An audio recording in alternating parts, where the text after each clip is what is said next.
Okay, welcome to Loveuary. February is the month of love, Valentine's Day, so forth like that. So I thought I would do a series, don't know how many, but maybe 3 or 4 videos with recipes showing you things you can make that are romantic, easy to make, and you can do it for your significant other. You can do it for yourself, whichever.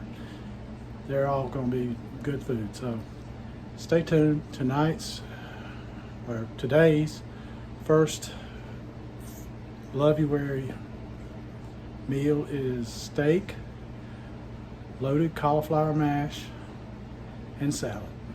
And the steak will have a mushroom sauce. So stick around and let's get it going.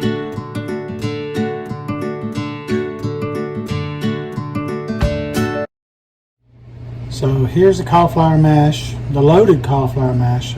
It's all cooked, but I'm going to bake it. So it'll be like a twice-baked cauliflower mash.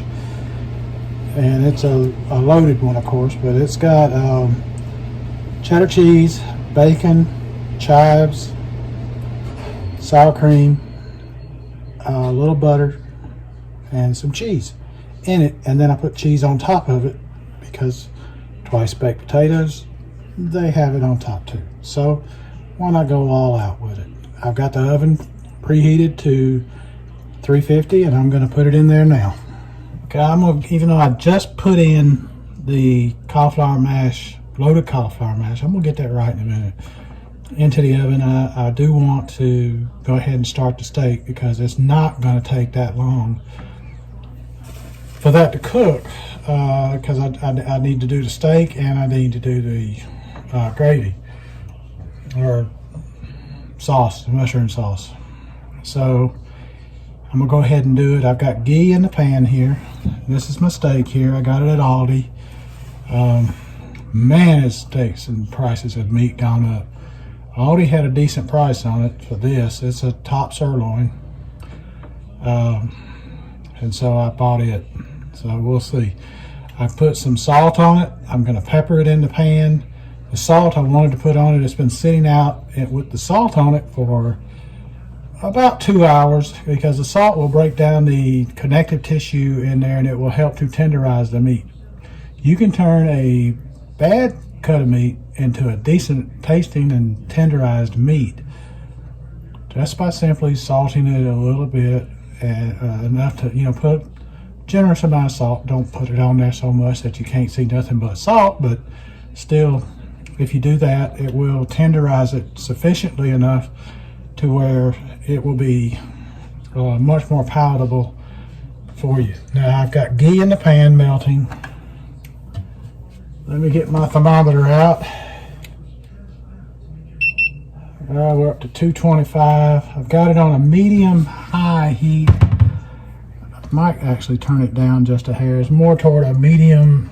It's a lower medium-high now, because the ghee, I don't want to burn the ghee, but ghee actually has a higher smoke point than butter, so that's why I'm using it, because it'll help to sear it. Also, avocado oil is good for this, but I wanted to get that in there and going, and I will let that pan heat up, because when I put it in there, I want it to sizzle. I want to hear applause from the meat when it hits the pan. Up to 279, 289, 301. So yeah, we're getting there.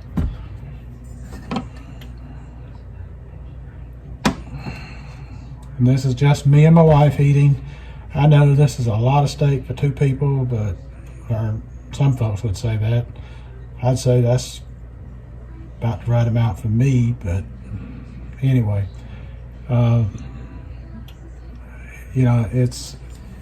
It was a really good deal, so I wanted to get it and do this series. I hope you enjoyed Egguary. Don't know exactly how many episodes of this I'm going to do, but let's see here. Now I'm going to put the meat in, and I want to lay it in there You hear that? That's applause right there. Lay it in there away from you so you won't get any kind of a splatter coming back at you.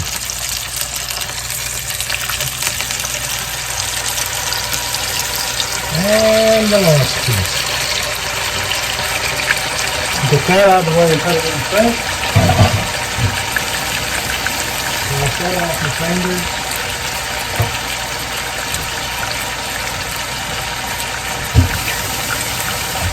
Okay. So now we just kind of let it sear on both sides. Then I'm going to put some pepper on it and just kind of let it cook. And we will give it a nice flavor. It will also provide a good base for the sauce, along with some heavy cream that I put in right after pulling this out. So this makes a great meal for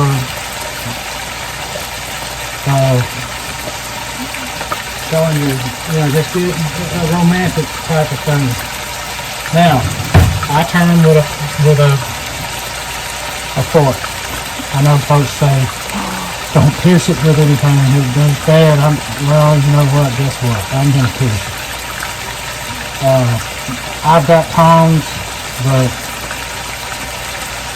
it doesn't really work well for me for putting them in there. So I'm doing this.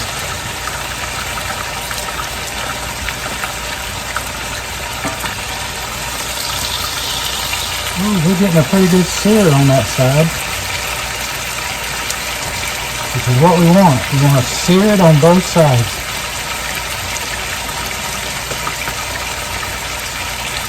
Let's see how this one's looking. Oh yeah. Don't want to flip it before it's seared. Get that centered. And then we'll flip it once it's seared, and then I'll cook the other side and get it done and show you the completed product.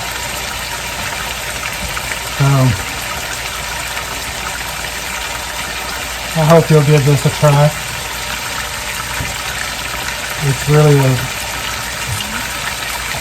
some folks say it's not romantic. Well, why can I think it's romantic? Especially when you consider I'm making it and it's coming from the heart. So now this was one cut of meat, one piece of meat, and I cut it up simply because it was kind of hanging. So I didn't want to have it dangling when I was trying to turn it and stuff like that. So getting there, almost there. Now some folks pepper it before they put it in. I like to do it after I put it in, simply because sometimes the pepper doesn't want to adhere to the meat when I put it on ahead of time for some reason. I don't know why. If anybody can tell me why I can't get it to do that, that would be nice to know. I also sometimes put garlic powder and onion powder on it, but salt and pepper, especially when you've got a little bit of a gravy going, that's sufficient.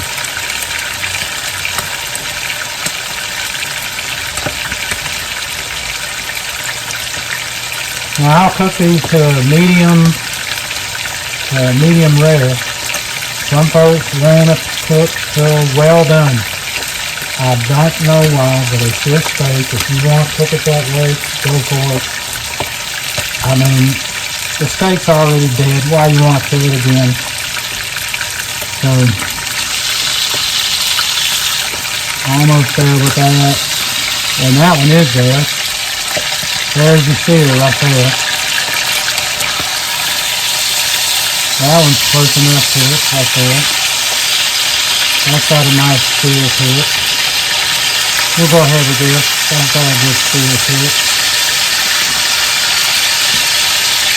Okay, now, there's enough heat in the pan. I'm going to cut it down to just below medium now. You can tell that pan is really sizzling right now. So I'm going to put the pepper on it.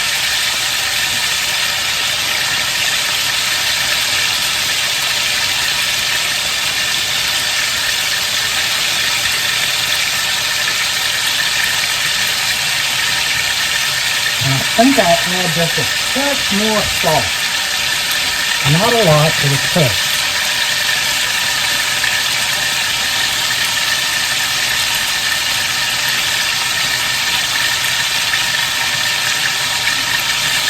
Because I don't want it to be overly salty. Although I don't think I can oversalt anything for my wife. Oh Lord, does that lady like salt. Well, y'all just heard a big bang, and I apologize for that. That was me not putting the salt back up in there completely. And it's falling onto the counter and just disrupting everything. So I apologize. Alrighty, let me check on our cauliflower mash. Yeah, looking nice in there.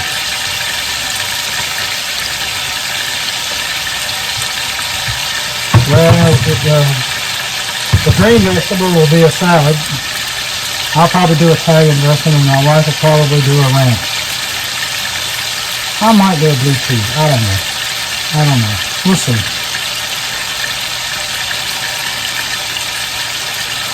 Now let's see if this side's got a seal to it. Not yet. It's close though. It's getting close. Let's see about that side. Yeah, that side's got a decent seal to it. So I want to pepper the other side now.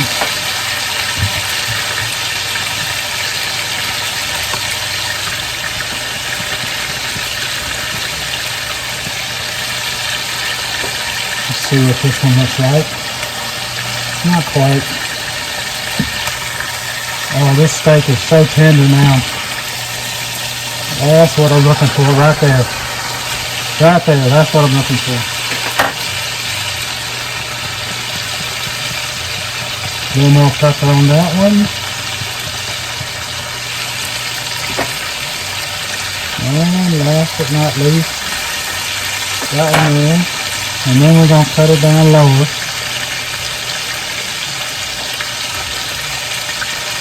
And just let it kind of cook until it is at the desired temperature.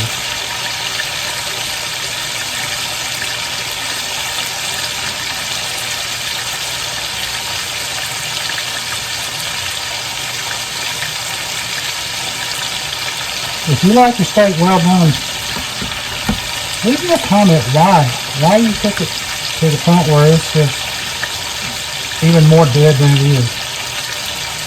I'm not putting it down. I don't understand it. Pure and simple, I do not understand it. So, and I would appreciate it if you tell me. Now, I got a little bit of mishap on my hand. Well, the day ain't complete if my thing had a boo-boo.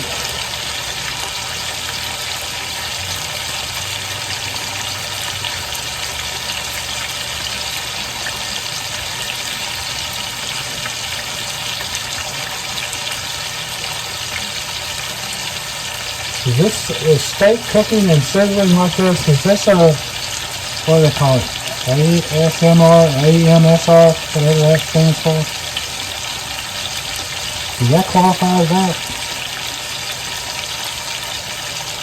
I don't know. You know, tell me.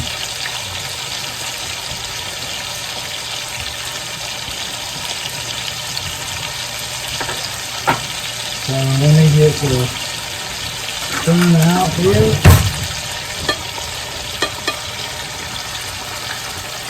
And I'm going to ladle on some of this ghee right onto it here.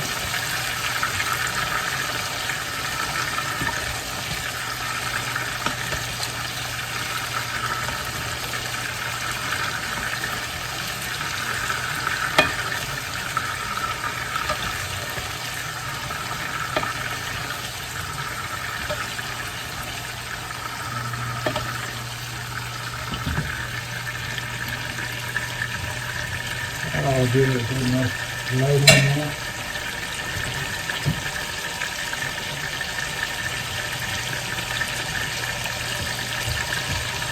Okay, I'll come back to you here shortly.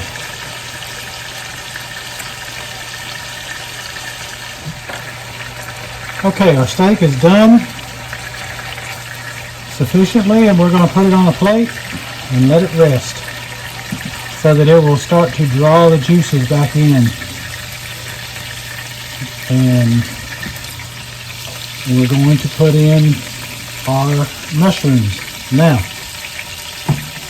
I have looked in 3 different stores trying to find mushrooms, fresh mushrooms, and I could not find any. I went online and tried to order them for pickup from 2 other stores. They didn't have any.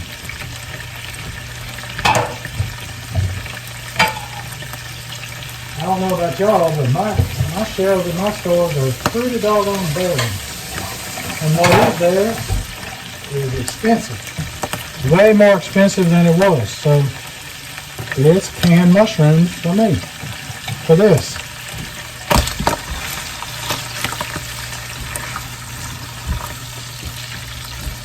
Get these all spread out in here.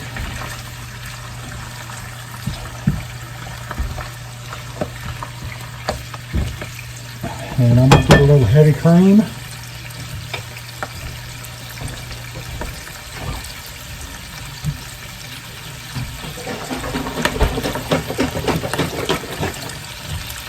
And then we're going to pour that in there.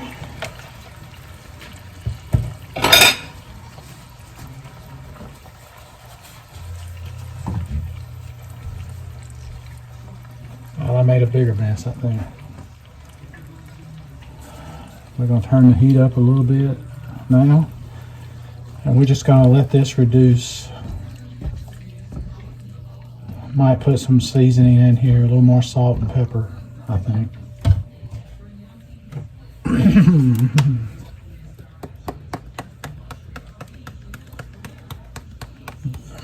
Just remember when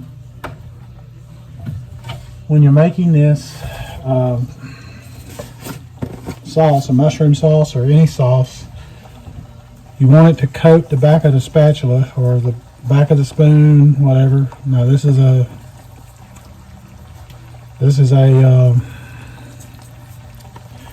silicone, one of them rubber ones, so it won't necessarily coat it right. So I've got another spoon over here to do it with.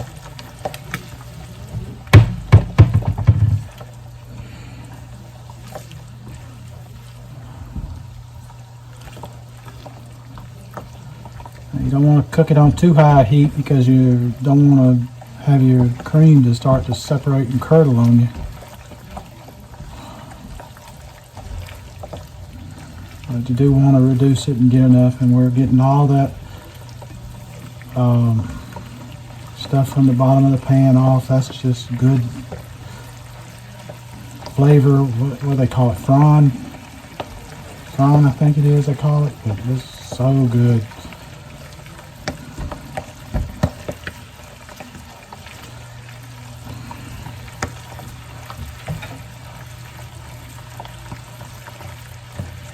Let it reduce down.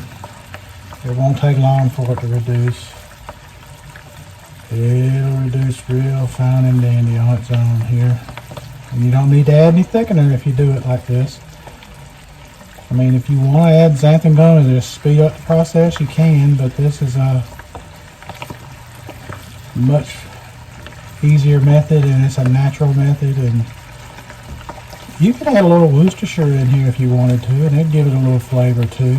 Matter of fact, I think I might.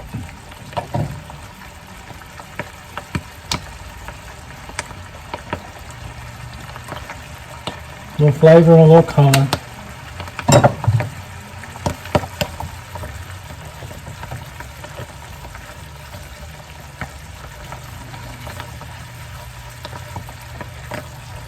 Now, like I said, just enough to coat the back of the spoon, because when you turn it off, it will thicken even more. So don't over thicken, and you don't want to burn it.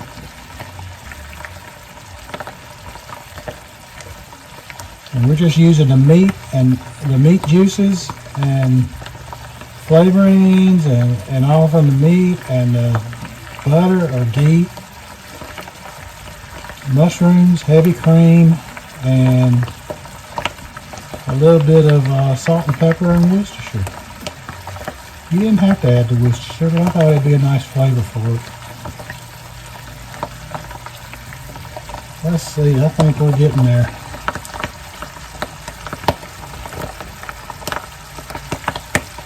Look at there. Look at that. That's perfect. That's perfect. We can cut the heat off now. It's ready. It is ready. So, now I gotta find somewhere to put that. So I'll move it down here to the front burner, and I will pull out the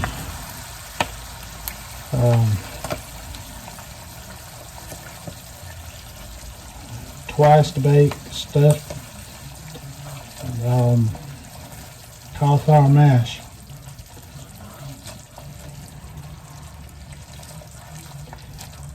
I've already taken the lid off of it so it would have time to brown that cheese a little bit, because that's, I mean, lordy, brown cheese is the best.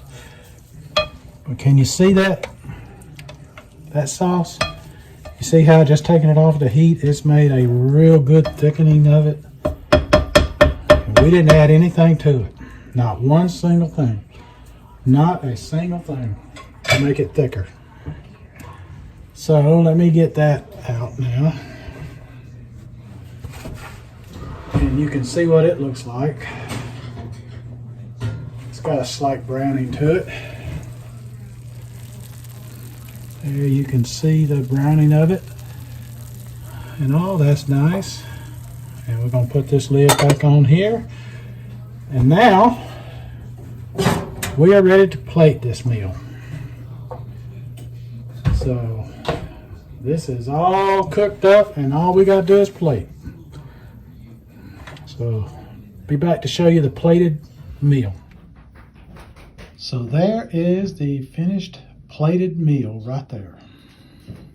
And I hope you will take time to make this. It's really not that hard. I hope I made it simpler for you to do. And until the next time, this is Mike at Ketorific Journey. Wishing everybody the best. And let's be careful out there.